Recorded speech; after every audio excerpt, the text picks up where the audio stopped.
In this video, we will be diving deeper into chords. We're going to go over two concepts today, voice leading and chord inversions. Chord inversion is a very simple concept. Basically, all you're doing is rearranging the order of the notes in a chord. For example, let's say we're playing in a C major chord. Let's say we want to take the C out and move it an octave higher. So it would look like this. This is still technically a C major chord. Let's say from here we want to take this E out and move it octave higher, so we have G, C, and E, which is still a C major chord. And you can obviously do this with a G note over here. So when you think about this, you realize every single chord can be played in multiple different ways. So let's go over the names for the inversions.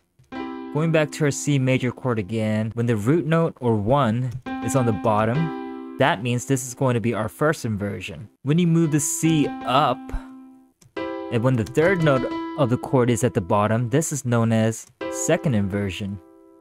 And when you move your E up, so that our fifth note's at the bottom, this is referred to as the third inversion.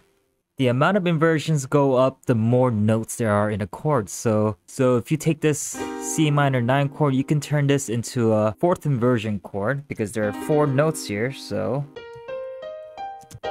and this would be the fourth inversion for the C minor 9 chord. Chord inversions are really important for chord progressions because of this concept called voice leading. Voice leading refers to how individual voices move between chords.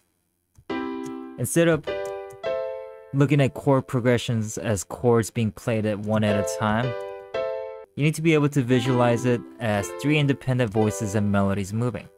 The purpose of voice leading is also to make those transitions smooth as possible. So we're back on C major.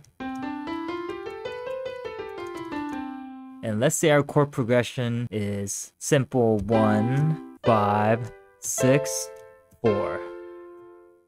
Already you can see that from our 1 chord to our 5 chord, there's a huge jump within the distance traveled in the keys.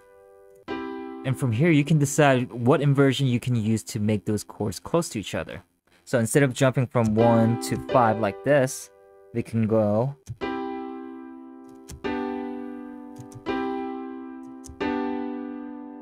instead of having this B and D up at the top, let's move these B and D down, so it will look like this.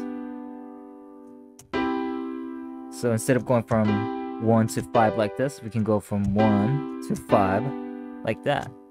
So instead of jumping from 1, 5, 6 like this, we can go from 1, 5, 6.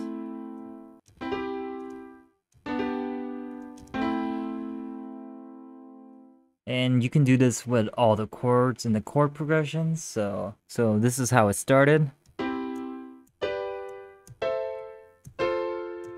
to this.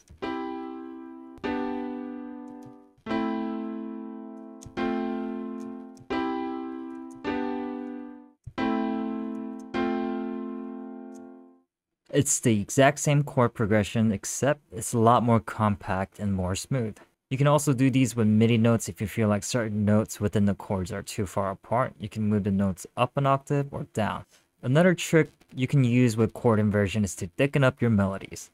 Let me show an example. Let's say we're in the key of C harmonic minor.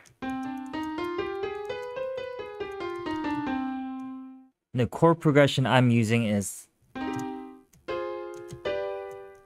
a classic 1, 4, 5 chord progression.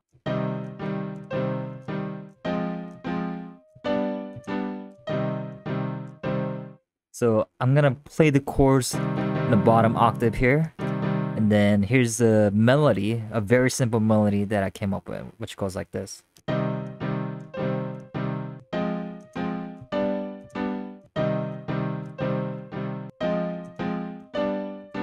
Again, just the melody alone is very simple. It's just E flat, C, E flat, D, E flat, C, E flat, E. Super simple. So instead of just playing, this now becomes So based on the key and the scale we're in, create the corresponding chord underneath the melody that you've created. So we went from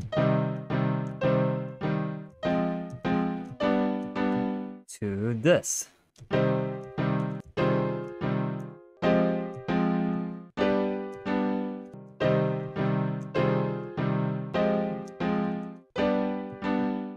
Always remember that the top voicing is the most heard, so if you want something to stick out, make sure it's at the top.